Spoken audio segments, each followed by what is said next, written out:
Olá, caros amigos, telespectadores da TV Com, telespectadores dos Jovens Pensadores. Estamos aqui para mais um programa dedicado ao jovem, onde o jovem é a estrela. Continuamos esperando suas inscrições, suas perguntas, suas dúvidas. Estamos aqui com a casa aberta, inclusive se você quiser participar da nossa plateia, para participar do programa, fazendo pergunta para os nossos entrevistados. E se inscreva para os nossos contatos que estão na tela, que nós teremos o máximo prazer em recebê-lo aqui e acolhê-lo no programa Jovens Pensadores. Hoje nós vamos fazer um programa que é um debate, que aliás é para isso que nós temos o programa. Além de trazermos convidados para esclarecer algumas dúvidas dos jovens, nós gostamos de pôr também os jovens para debater suas ideias. Então hoje nós temos um debate de gente grande. Existe esquerda e direita no Brasil? E na universidade pública, como é que é essa história? Se sente que há uma turma que é de direita? Há uma turma que é de esquerda? Aliás, o que é ser de direita? O que é ser de esquerda? Eu sou de esquerda? Eu sou de direita? Alguns comportamentos meus são de esquerda, mas outros são de direita? Como é que é isso? Nós temos aqui a Marina Menezes, nossa querida Marina Menezes, estudante de ensino médio, acabou de concluir o ensino médio, está fazendo vestibular, cursinho para fazer Direito na USP, Largo São Francisco, uma das melhores faculdades de Direito do país. Temos aqui o Guilherme Sechete, que é nosso trainee, entrou na USP Ciências Sociais, mexi com ele, que é o nosso futuro presidente do Brasil, porque já começou muito bem.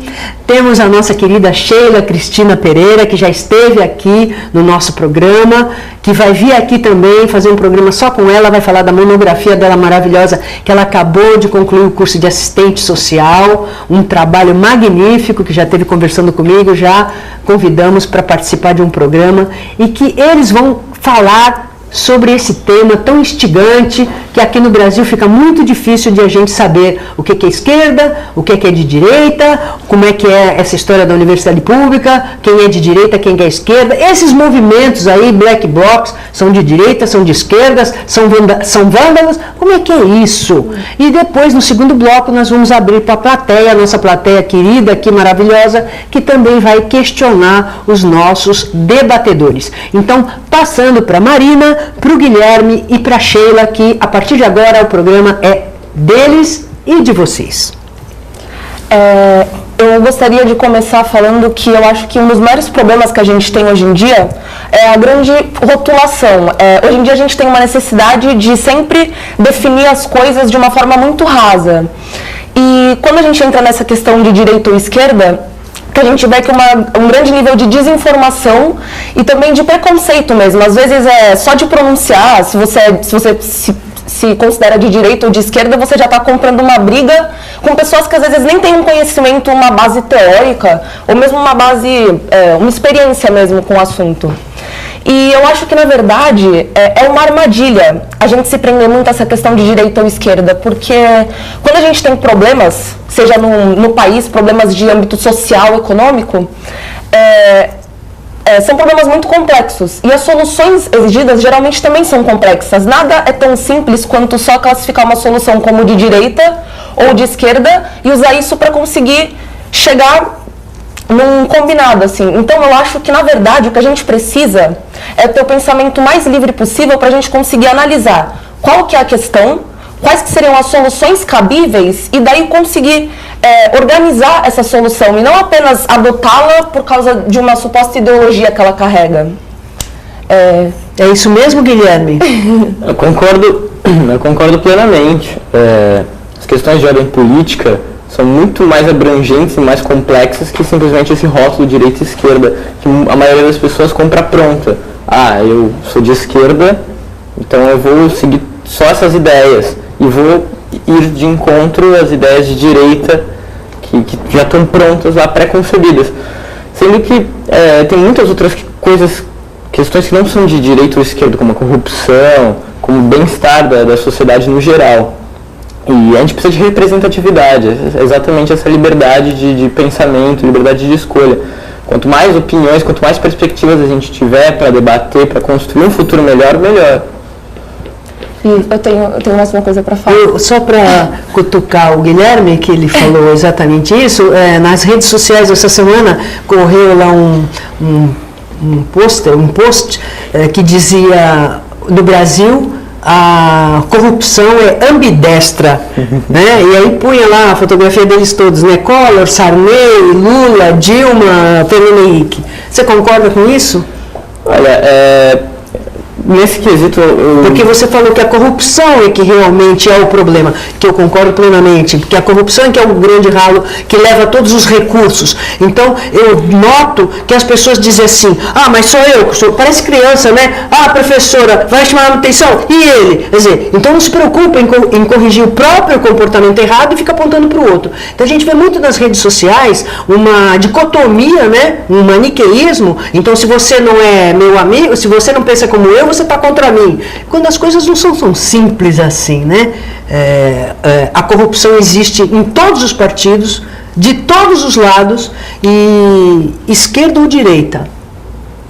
Eu acho que as pessoas estão muito mais do lado delas do que simplesmente estar na esquerda ou direita. Concorda com isso, Sheila? Oi, eu concordo.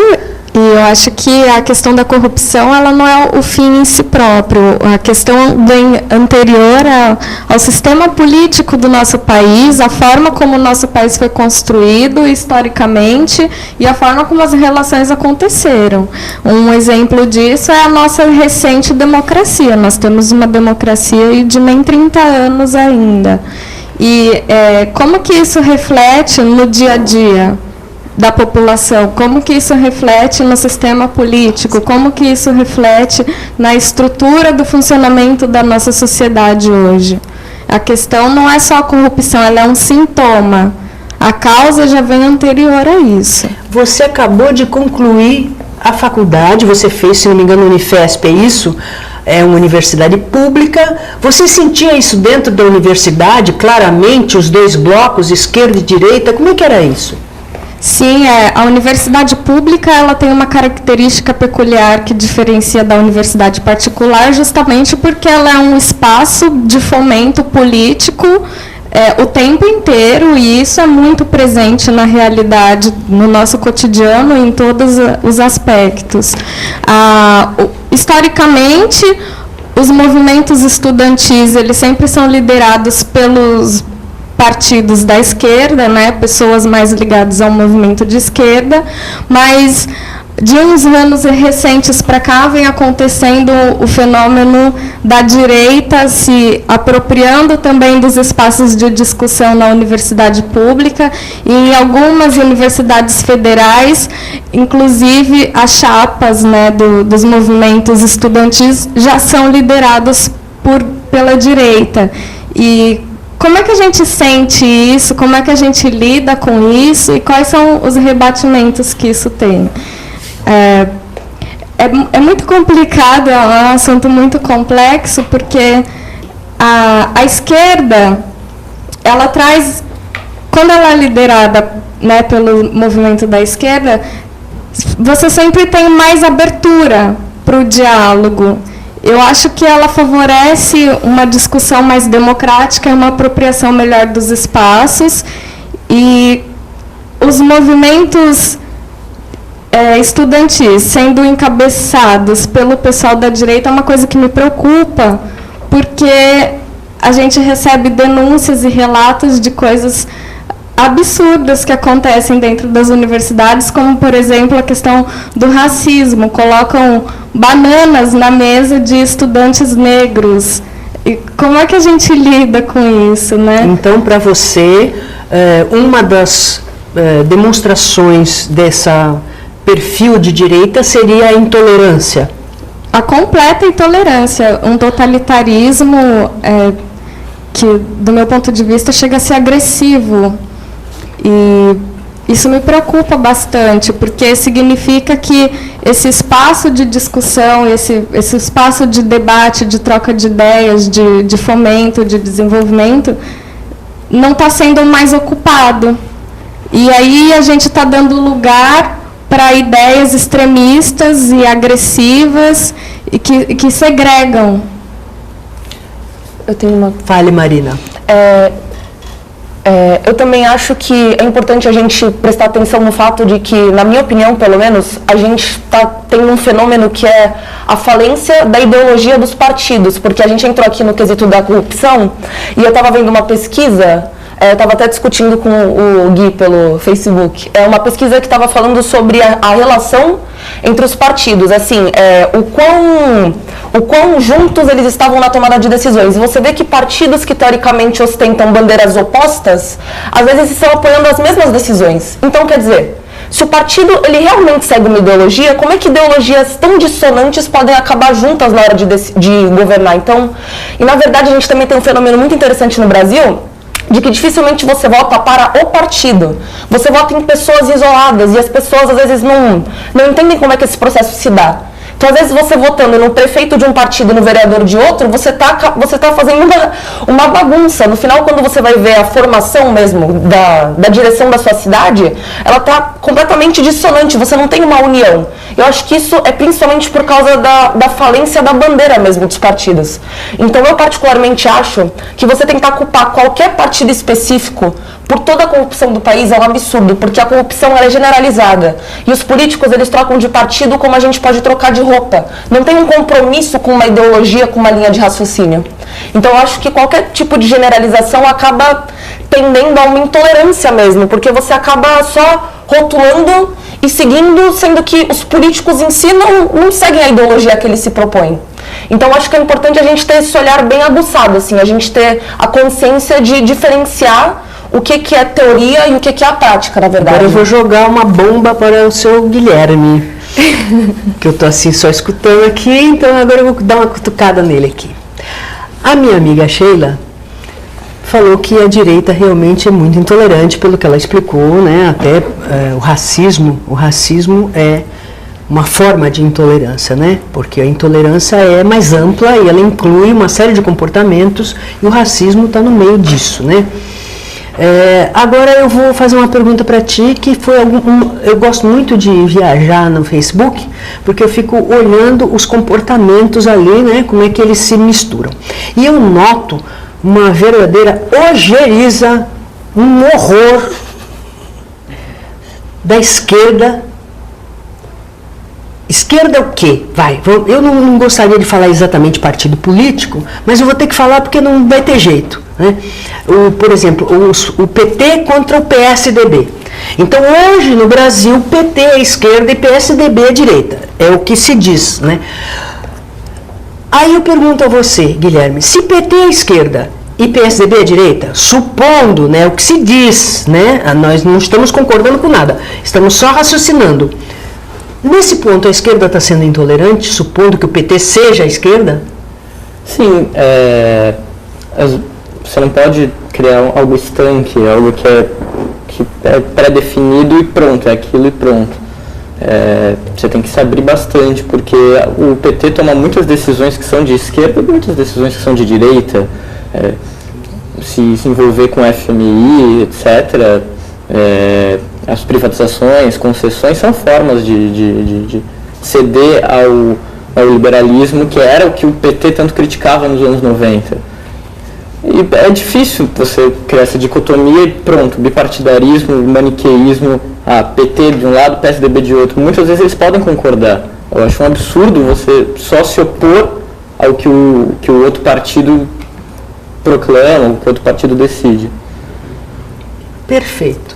Vamos continuar essa discussão no próximo bloco, em que a nossa plateia vai começar a questionar. Será que esse pessoal aqui está entendendo do que está falando? É isso que a nossa plateia vai dizer aqui já, com as perguntas. Aguarde um pouquinho que a gente já volta.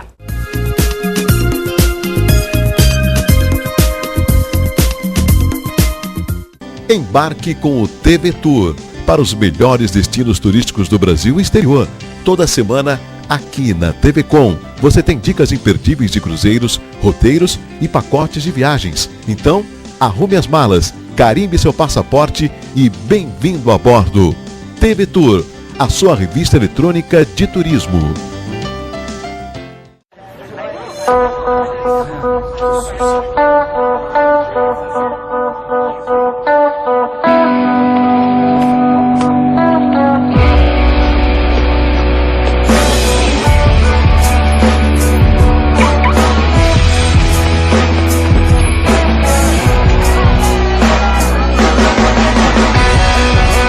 lugar de qual dos dois você quer estar. Drogas destroem você e o seu futuro.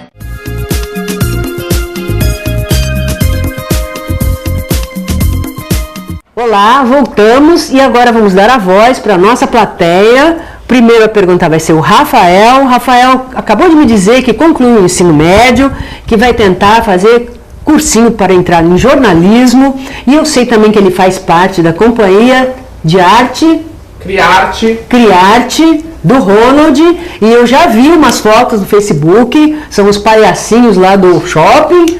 Parabéns pelo trabalho, muito bacana. Obrigado. Aliás, tudo que o Ronald faz é muito bom, se ele escolheu você, parabéns duplos.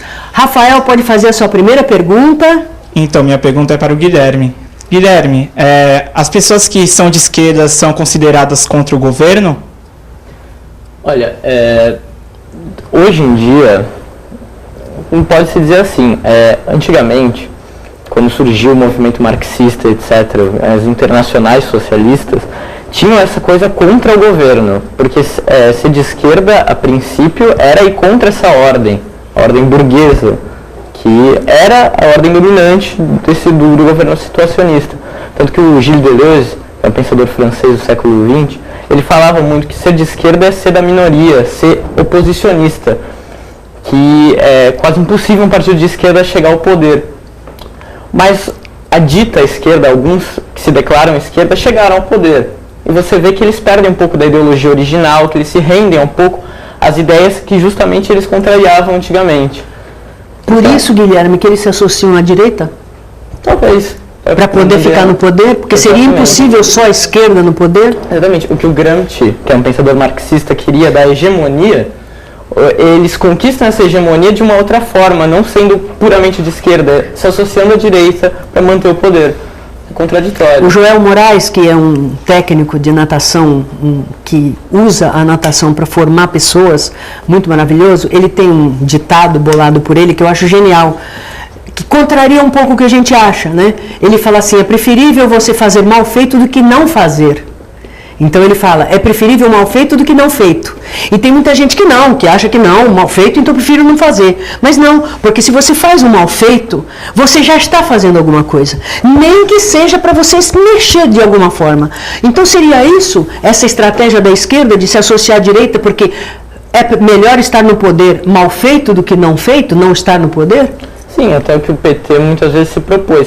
Ele aumentou algumas liberdades, por ter o apoio do MST, de movimentos LGBT, etc., e diminuiu a desigualdade de renda, com Bolsa Família e outras formas de distribuição de renda, são paliativos, mas algo incisivo, eles não fizeram nada.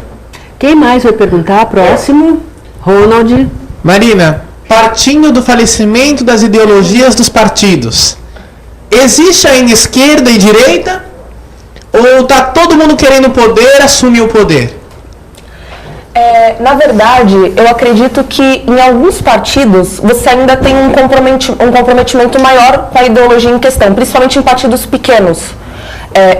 Eu destaco assim o pessoal com algumas ressalvas, por exemplo. Acho que é um partido que se compromete realmente às causas da dita esquerda, mas uma coisa muito importante nessa questão é que, como o Guilherme disse, às vezes, quando o partido chega ao poder, por uma questão de governabilidade, eles não podem simplesmente querer fazer tudo da forma que eles pensam. Porque como a gente vive numa democracia, você tem uma influência, sim, dos outros partidos, das outras ideias. Então, eu acho que essa falência, ela é principalmente, infelizmente, conforme o partido cresce, conforme ele tem que se sustentar, conforme os projetos precisam de algum apoio. Então, até uma troca ilegal, assim, de votos, a gente sabe, né? E eu acho que, por culpa da governabilidade, é meio difícil mesmo esse comprometimento com a ideologia. Mas eu acho que isso poderia ser revisto e, principalmente, ser despertada uma consciência de que você tem que votar também para o partido, e não só para as pessoas, porque senão não funciona o sistema. Marina, a Dilma, ela é do PT. E ela foi eleita por maioria de votos, ou seja, 51%. Quando ela chega no poder, ela é presidente do PT ou ela é presidente do Brasil? Pois é, ela é presidente do Brasil. Ela vai ter que lidar com uma série de opositores, com uma série de problemas que às vezes não podem ter uma solução tão rápida e tão simples quanto simplesmente seguir uma ideologia. Realmente você tem que às vezes se abrir e às vezes você, para receber apoio internacional, você também tem que tomar uma postura mais liberal. Tanto que a gente está vendo o conflito que está tendo agora por causa do apoio a Cuba. Aconteceu uma grande bagunça na mídia, né? Gente bradando a plenos pulmões de que isso é um absurdo, gente apoiando irrevogavelmente. Os jornais falaram que ela foi a Davos, né? Ou Davos, que é a pronúncia correta, porque é francês, né? Acendeu uma vela para o capitalismo, depois rapidamente foi lá no Fidel, pediu desculpa e acendeu uma vela para a esquerda. Mas será que é isso que tem que fazer quando está no poder? A gente também tem que pensar que para ela chegar nessa decisão, para ela conseguir fazer isso, ela teve que passar por um processo muito lento, uma discussão muito grande, porque não é nada que se faz do dia para a noite, ainda mais um investimento daquele tamanho.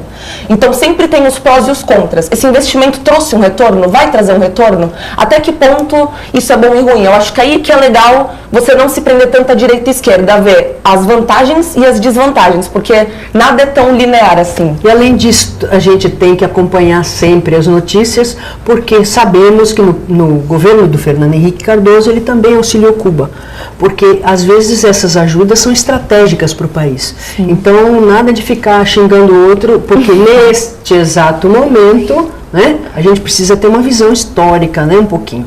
Próximo a fazer pergunta, Pri. Oi, justamente sobre essa questão dos partidos de direita e esquerda, eu queria saber o que vocês acham, na verdade, o que você acha, Marina, sobre a mídia, como a mídia influencia essas decisões dos partidos.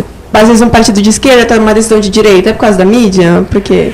O que você acha? Olha, eu acho essa questão muito complexa, porque eu acho que a mídia no Brasil é um problema, assim, é uma questão muito complexa mesmo, não é nada simples. E eu acho que a gente tem, acho que o principal problema da mídia brasileira, na minha opinião, é que, assim, às vezes a mídia, ela se diz imparcial, só que a imparcialidade é um conceito absurdo, isso não existe. Então, às vezes, numa matéria jornalística que se diz imparcial, você tem só um lado da moeda. Você só tem uma opinião que é dita com aquela cara séria, como se ela fosse uma verdade absoluta. Então, eu acho que falta muito, mesmo nos editoriais das grandes revistas, dos grandes jornais, uma declaração assim, de que, na verdade, eles estão seguindo um pouco um viés. Porque é normal, qualquer jornalista, quando ele escreve uma matéria, ele acaba colocando um pouco de juízo de valor ali. Então, eu acho que, na verdade, a grande mídia, ela tem sim um poder. Eu acho que, às vezes, não é nem tanto sobre o governo, mas é sobre a reação da população quanto às medidas que o governo toma. Eu acho que o que a Rosilma fala é muito importante, porque a gente tem que ter um leque muito grande de mídias. A gente tem hoje em dia a internet, que é mais livre, a gente tem várias revistas que seguem várias linhas editoriais. Eu acho que é importante a gente buscar informação em todos os cantos para a gente conseguir montar um ponto de vista bem abrangente, assim, sobre as situações em geral. E antes de eu passar para a próxima pergunta, eu queria lembrar aos telespectadores que houve um ministro aqui no Brasil, Rubens Recupero, que perdeu até o cargo por causa disso, porque estava aberta a fala, e ele disse que o que é ruim a gente esconde, o que é bom a gente mostra. E é isso que acontece. Nós todos fazemos isso o tempo todo. Então, por isso que a gente tem que ter muito cuidado em tomar posição, porque nunca, a menos que a gente tenha visto pessoalmente, a gente consegue ter acesso à verdade. Próximo que vai fazer pergunta? Erickson. Pode-se dizer, para Marina, pode-se dizer que com o colapso do bloco comunista e o fim da bipolarização, pode-se dizer que a esquerda se desiludiu com as ideias revolucionárias e passou a tender ao capitalismo, mas de uma forma mais de direita, que ela abandonou o que ela pensava, ela antes contra o sistema se tornou parte do sistema? Na verdade, eu acho que o que acontece hoje em dia é que, nessa época que você diz, antes da ruptura total, era muito claro o posicionamento. Ou você era a favor, ou você era contra o capitalismo. Mas o sistema que a gente vive agora e a globalização também faz com que a gente esteja no meio de uma grande mistura, assim. Então, acho que, na verdade, mesmo essa definição de direita e esquerda, ela é complexa. Porque, por exemplo, a gente tem várias cisões na esquerda. Tem pessoas que se declaram de esquerda oposicionista, esquerda governista. Então, acho que, na verdade, o que a gente tem é uma grande variedade dentro dessa ideologia. Eu acho que até a gente vive uma desunião, digamos assim, porque a gente está se apegando a tantos detalhes, querendo corrigir o capitalismo, apoiando de uma certa forma, que não é mais uma coisa muito clara. Então eu não acho que houve uma perda da primeira ideia, mas eu acho que tem algumas pessoas que estão meio perdidas na classificação geral, assim. Ou então estão fascinadas pela ideologia do poder. Nicolas, por favor. Então, deixando de pensar em todos e pensando em cada uma pessoa das populações, eu queria saber, porque hoje em dia fazem pensando no bem comum, se vocês estão pensando de direita ou de esquerda para pensar para o bem próprio. Sheila, pode responder, por favor? A questão, assim, pensar no bem comum, pensar no bem próprio, nessa dicotomia esquerda-direita, eu acho que ela se perde um pouco porque as pessoas não têm muito clareza do que é a esquerda e do que é a direita. Todo mundo fala mal do socialismo porque acha que socialismo é socializar a pobreza. Não é socializar a pobreza, é o contrário, é socializar a riqueza que é socialmente produzida. Já estudos e pesquisas internacionais comprovam que se a gente juntasse todo o dinheiro do mundo hoje e dividisse por igual para cada habitante da Terra, todo mundo conseguiria viver por ano com mais de 50 mil dólares. Não ia faltar dinheiro para ninguém, não ia sobrar dinheiro para ninguém. E essa é a interpretação que as pessoas não têm. Perfeito. Pessoal, infelizmente, porque eu estou aqui assim só babando, nosso programa chegou ao fim e trouxemos os jovens para trazer as suas inquietações e também incentivar a reflexão dos nossos telespectadores. Esperamos a audiência de vocês todo sábado às 15 horas e com reprise às segundas-feiras às 16, sabendo que depois a gente põe no YouTube para vocês acompanharem e assistirem quando quiserem. Contamos com seu prestígio e até o próximo programa, se Deus quiser.